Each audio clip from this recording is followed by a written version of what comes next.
Oh, all right.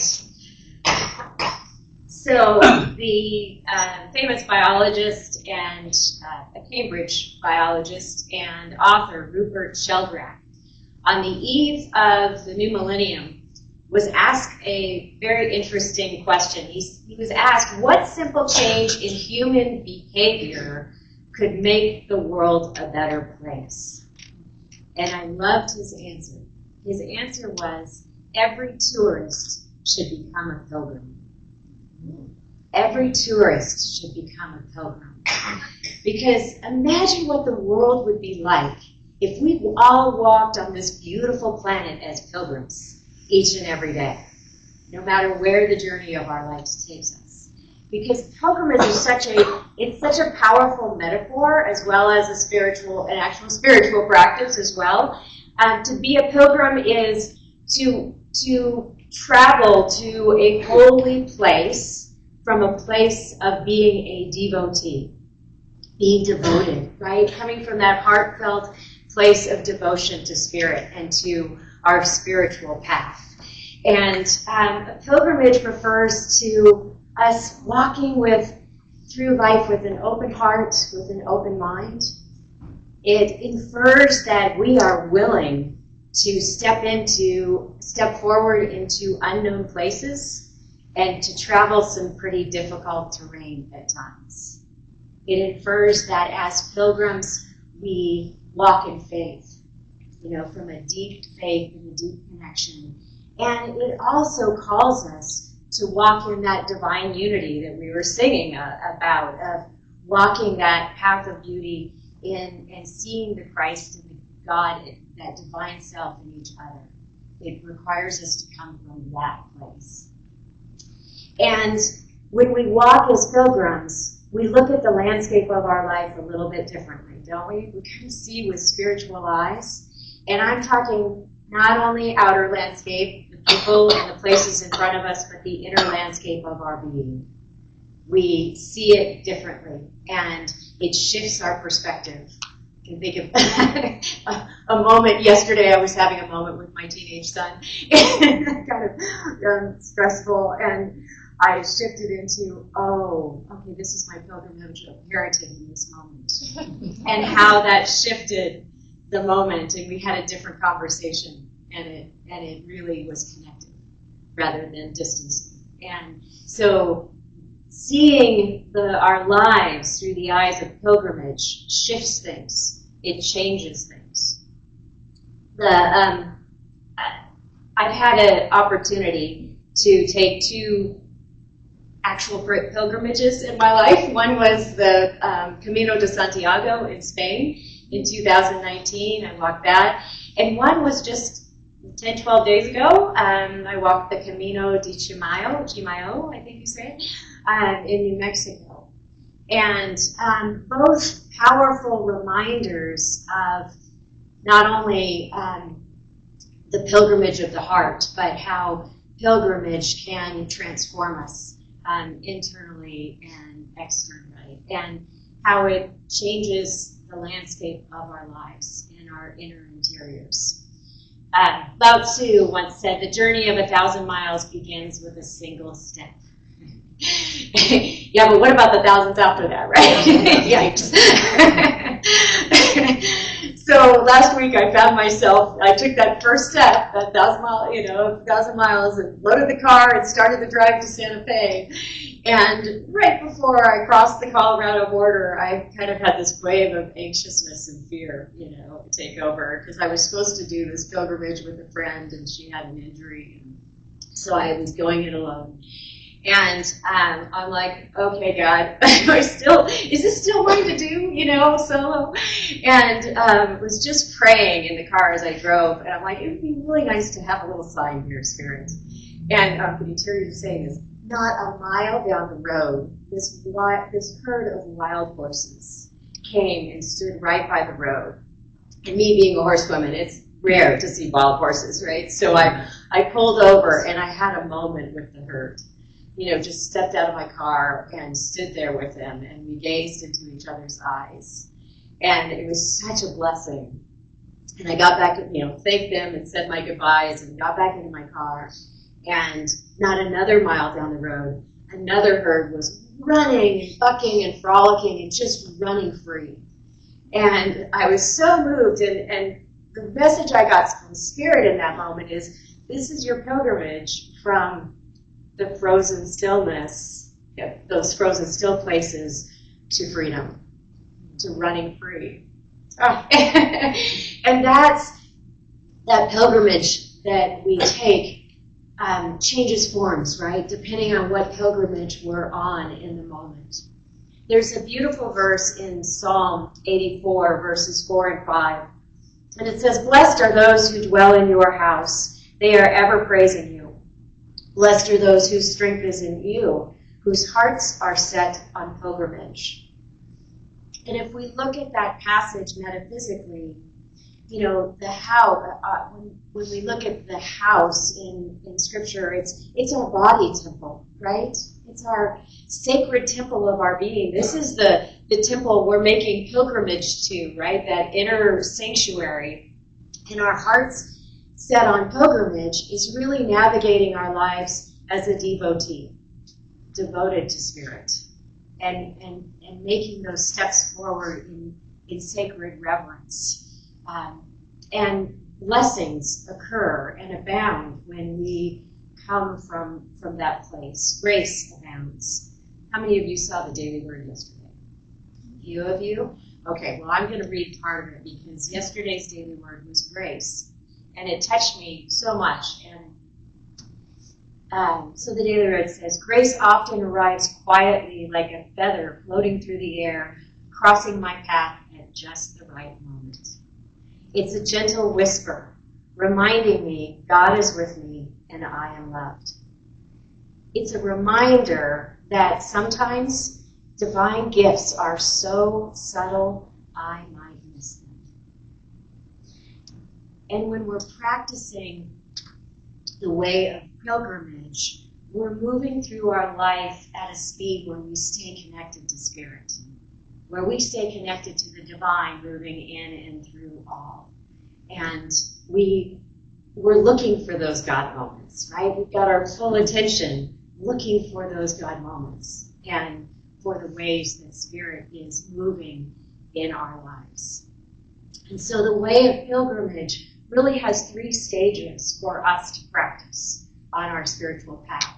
The first is to listen to the landscape. Listen to the landscape of our lives. And then the second stage we move into is walking in wonder. And the third stage we move into is stepping into living unity, living that consciousness of unity, oneness, if you will. So listening to the landscape, we have to realize first, what path are we on right here? Like my realization yesterday of, I'm on the pilgrimage of Spirithood. Right? On the surface last week, it might have looked like I was on the path from Santa Fe to Chimayo. But, and Chimayo is a beautiful place. Those of you who aren't familiar with it, it's known for its healing earth. And the sanctuary there was built around the place of this sacred earth. And it goes way back before the sanctuary. The Tewa Indians and the Pueblo Indians of the area knew the sacred earth that was there. And then Bernardo Abeza petitioned for a Catholic sanctuary to be built there on the site in 1813. So for hundreds of years, people have made their pilgrimage to the Santuario to receive the healing earth, and it's been a place of healing and just a powerful place. If you haven't visited it, you can feel the sacred healing energy there, the Spirit's presence there. So on the surface, it might look like that was the pilgrimage I was taking, right? But when we listen to the landscape, and as I listened to the landscape, what I saw was it was a pilgrimage of healing past trauma. It was a pilgrimage of healing body, mind, and spirit, and letting go of those places that were kind of frozen in my cellular memory and releasing that on in the landscape of my being. So listening for the landscape. What is the path we're on right now?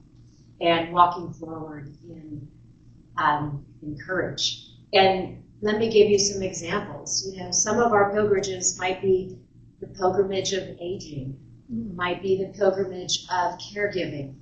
It might be the pilgrimage of moving toward a goal. It might be the pilgrimage of marriage. You know, it could be so many different pilgrimages that we take in our lifetime. It doesn't have to be a physical path. It's that movement in our lives, right? In and around us that we're walking. But the thing is, we have to get still enough and quiet enough to listen to the landscape. John O'Donohue, hold on, just I lost my quote from him. A landscape, he says, landscape has a soul and a presence. And landscape, living in the mode of silence, is always wrapped in seamless prayer. Landscape living in the mode of silence is always wrapped in seamless prayer. We embody the prayer as we listen to the landscape of our lives. And if we will go quietly into that landscape and listen, we find that landscape becomes a master teacher for us, and that there are lessons on the journey. And we catch hold of those lessons by walking in wonder, by really stepping forward from that place of awe and wonder and anticipation of spirit. There's a beautiful book by John Quinn and John O'Donohue where they have this conversation. And they talk, one of the things they talk about in the book is how questions are the gateway to wonder. Questions are the gateway to wonder. Because when we live in the question and we're asking questions like, okay, God, what is mine to see here, to see today? And, okay, God, what message does the ice machine have for us?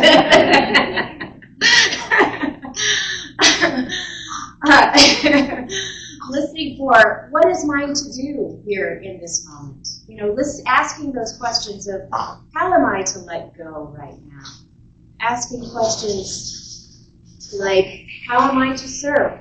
Living in those questions opens us up to wonder, to all the subtle gifts of spirit that are ready to present themselves, and kind of places us in a place of awe.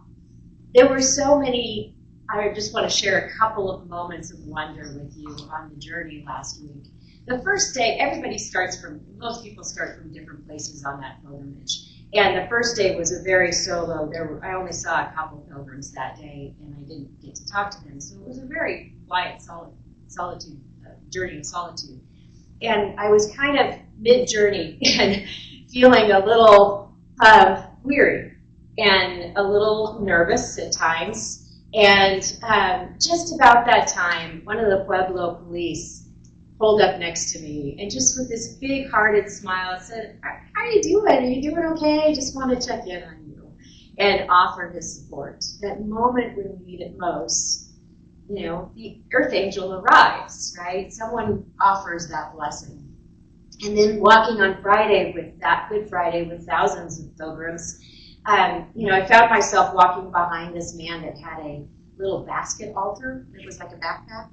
And the altar was facing out so that I was facing it behind him. And the altar had this beautiful statue of Mary in it in a bed of flowers.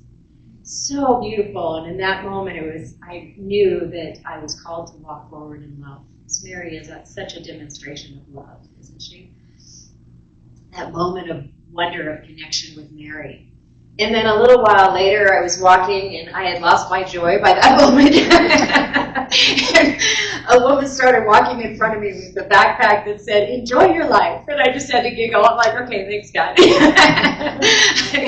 Okay, time to find the joy a little bit more. And then there was the last mile of the journey where a Navajo man caught up with me, and we walked the remainder of the way to the sanctuario and made friends. And he told me the story of some of his family and the sacred ceremonies that he had created for his family members. And Such a beautiful blessing of walking in wonder and seeing what presents itself.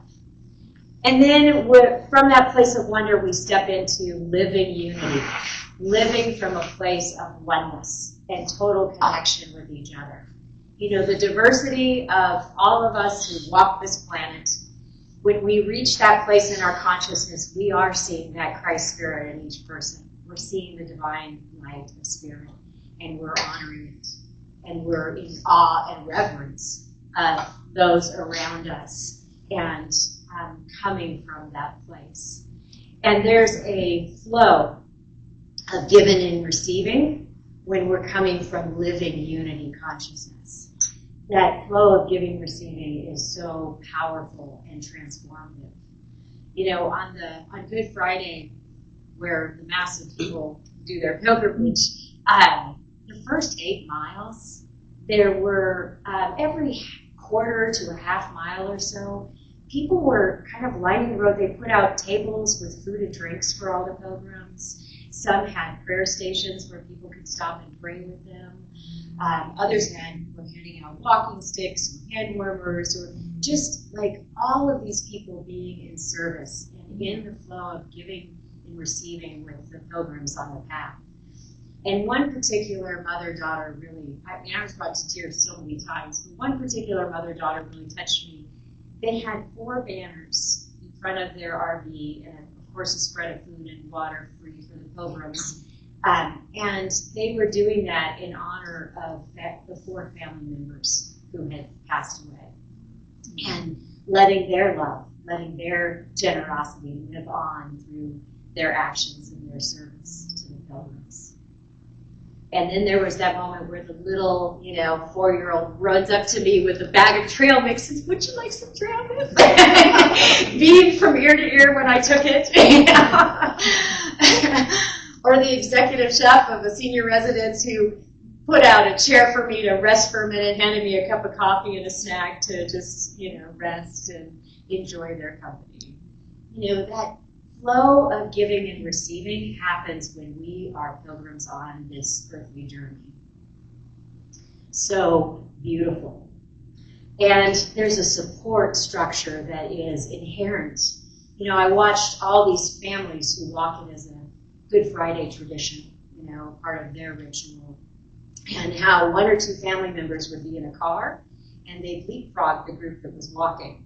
And so the group of family members walking would reach the car, there's the explosion of delight and sharing and support, and then they'd walk on. And just that is the beauty of the support and being there as pilgrims on the path. John Donahue also said, "Friends should liberate each other to the fullness of their potential." I'm going to say that again. Friends should liberate each other to the fullness of their potential. And for me, I think that's why we come here on Sundays, right? To hold that sacred space for each other, to be there in presence, in connection, in friendship, and to see that divinity in each other, and to liberate the fullness of each other as we make our spiritual journey, if you will. So when we're walking the way of pilgrimage, we're taking in the land, we're listening to the landscape, and we are, walking in wonder, and we are living and stepping forward from living unity, stepping forward in oneness and connection. And so I invite us this week to go forward as pilgrims on our journey, and whatever the pilgrimage that you're on. And I actually want to start the meditation now move into meditation with a prayer from John O'Donohue, or a poem from John O'Donohue, letting this be the start of our meditation. Because as we step forward as pilgrims on our journey, new beginnings happen, don't they? New openings. We open to new possibilities and new beginnings. And so this from John is titled For a New Beginning. So I just invite us now to close our eyes, to take a nice deep breath in, releasing, softening and letting go. To feel that presence and power of Spirit.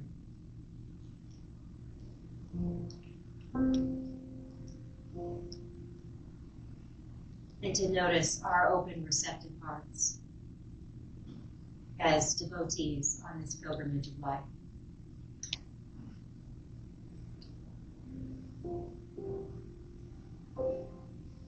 So we take in these words for a new beginning.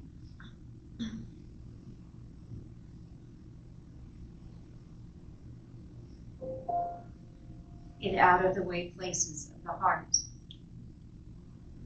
where your thoughts never think to wander.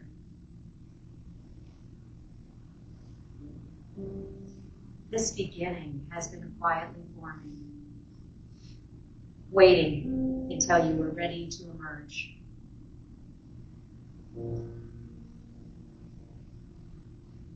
For a long time, it has watched your desire, feeling the emptiness grow inside you. Noticing how you willed yourself on, still unable to leave what you had outgrown.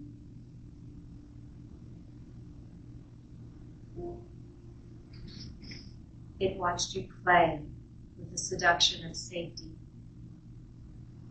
and the grave promises that sameness whispered. Heard the waves of turmoil rise and relent. Wondered, would you always live like this? Then the delight, when your courage kindled, and out you stepped onto new ground. Your eyes young again, with energy and dream. A path of plenitude opening before you. Though your destination is not yet clear, you can trust the promise of this opening. Unfurl yourself into the grace of beginning that is at one with your life's desire. Awaken your spirit of adventure. Hold nothing back. Learn to find ease in risk. Soon, you will home in a new rhythm. For your soul senses the world that awaits you. So we go quietly within now to that inner sanctuary, to sense the world that awaits us as we rest gently in the silent sanctuary within.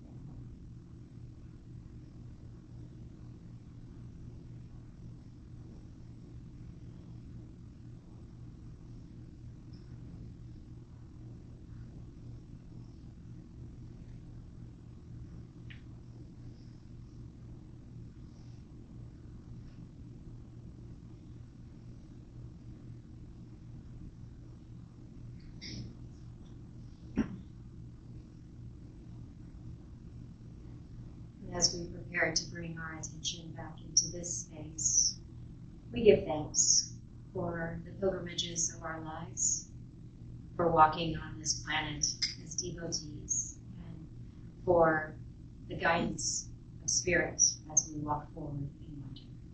And so it is.